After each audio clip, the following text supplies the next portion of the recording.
Welcome back to Iron Media, where objectivity meets reality. I know at this point we all saw the clown show, the big circus at the 86th conference for the People's National Party, where the likes of some of the most popular people you could say, some of, all turned up on stage. We know it go already. The Vibes Cartel, most popular artist, most popular public figure right now in Jamaica. Have all the eyes on him both locally and internationally, just released from prison after serving a 13-year sentence. We have the likes of the Maroon Chief, most popular chief from the Maroons in recent time, Mr. Richard Curry.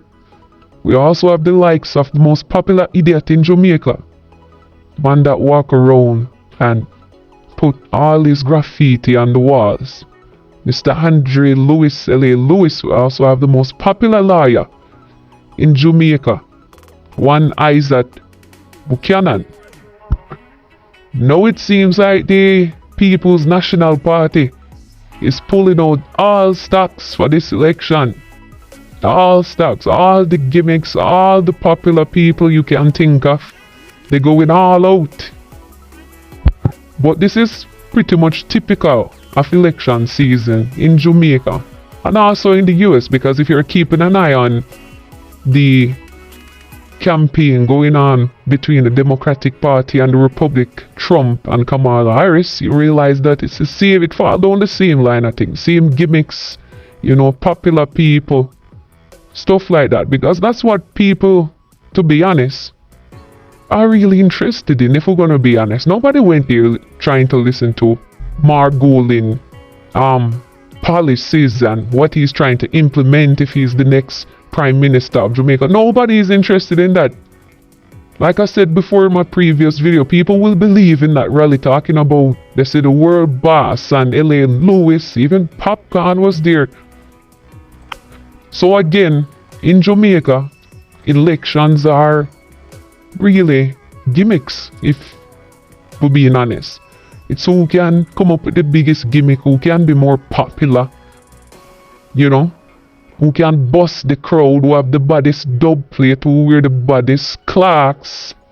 So really and truly, for me personally, I'm not surprised by what I'm seeing. Now let me tell you this. You have three types of voters. Yes, three types of voters. Number one, you have the political loyalists.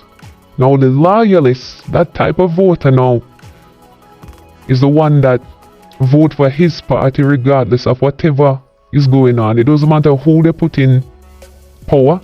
It doesn't matter who is the leader of the party. That's the party they're going to vote for until the eye is shut. They're not voting for no other party. They will even look at you until you say supporting a particular party is a part of their family tradition. And them a ban PNP and them a ban Labour right. So that is the first type of voter. Now, the second type of voter are those voters that look for who have the better gimmicks, the better entertainment, the better entertainer. Who can bust the crowd, who have the better gimmicks, who can bring out the bigger artists, who can come down here and come flash the place and come bust the place, who can put on a big dance.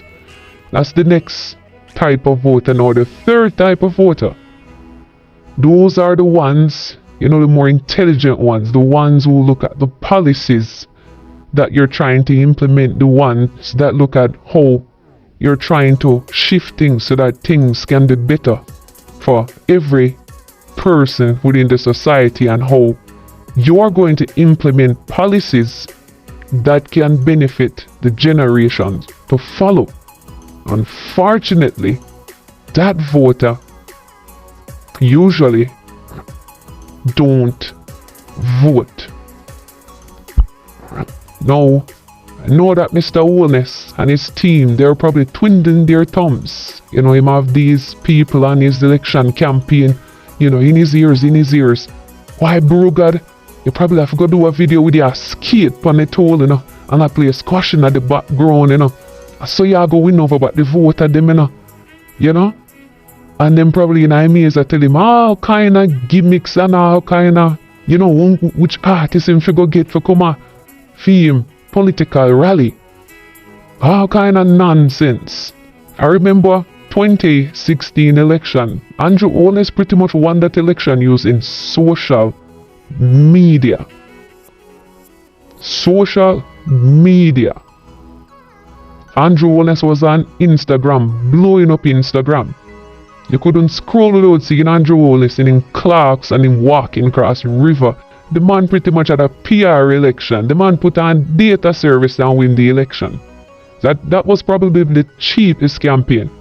The most money he probably spent off it buy a different Clarks and come bust the place again by Instagram. That's how he won the last election. If anyone can tell me any policy that was discussed during his campaign, tell me in the comment section. Tell me. Nobody remembers any policy. People remember say Andrew Holness bringing Clarks and the boss chase the Clarks and now one, you know, and then the boss done one bro God and you know government badness, Andrew Holness. That was the gimmick that won him the election. But Andrew Holness, who are you going to find that's more popular than Cartel? Who? There's no one. Andrew Holness can find right now to top Cartel. No one. And no gimmick. Andrew Holness could have buy a Clark store tomorrow and give a free class. King win the next election. Him have to find a bigger gimmick. But no, you don't have to try and find a bigger gimmick, Andrew Holness. You don't. If you think about it, right? The last election, the last general election, I believe back in 2020. Don't quote me. But I think the voter turnout was 37%. Meaning, out of 100% of persons who were eligible to vote, only 37% turned up and vote. Which means that you have 63% of people that didn't vote. No.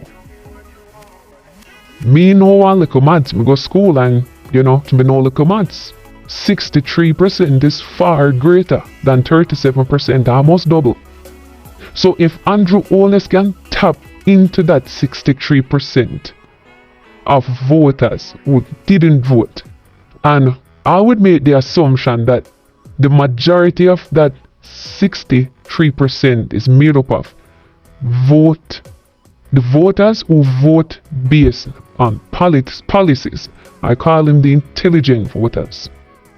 And I call them the voters who have sense, pretty much. If he can tap into that 37%, I mean 63%, then he can win that election. But how would he tap into that 63%? First of all, you are in power now, Mr. Holness. I mean, Dr. Holness. I'm sorry, Dr. Holness. As a man, go get him big doctorate, so Dr. Holness. If you can tap into that 63% of voters, you are currently in power, you can shift things right now. You can change policies right now. Just like you guys did for COVID, you can change policies right now that tap into that 63%. And also, I believe if you can keep murders under 800, you can tap into that 63% and campaign on that.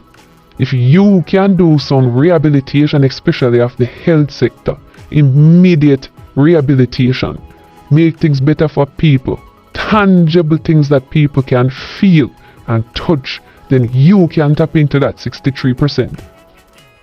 However, for me, the ultimate solution, personally, is to give another political party a chance. We have been over this for how long? Over 60 odd years. If it's not P, it's J. P and J, and if screws go, screws come. So what's going to be the difference? Even if Mark Golden win the next general election, what's going to be the big difference when you think about it? At one point, they had the country for 18 years. And they destroyed the country. They destroyed the economy, crime, violence, everything. Them sell left, right, and center. I don't know if we own anything in a Jamaica. We don't own nothing. Not even the road that we drive on right now. So I would give another party a chance like the UIC. I was really impressed. I think the president, Pattison, Mr. Pattison, I don't remember his first name, but I think he has since stepped down and gave somebody else. But I really like the direction they were heading in. If they just continued on that momentum, get more PR, get more involved, you know, be seen more into the people's eyes.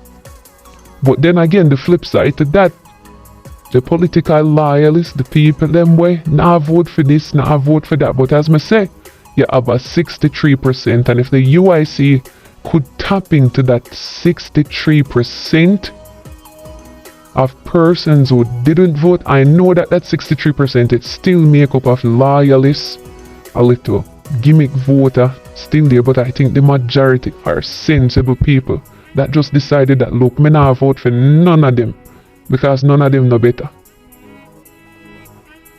And in 2024, come on now, we can't still be talking about two political parties. I know it's by design, but come on, Jamaican people, we can do better.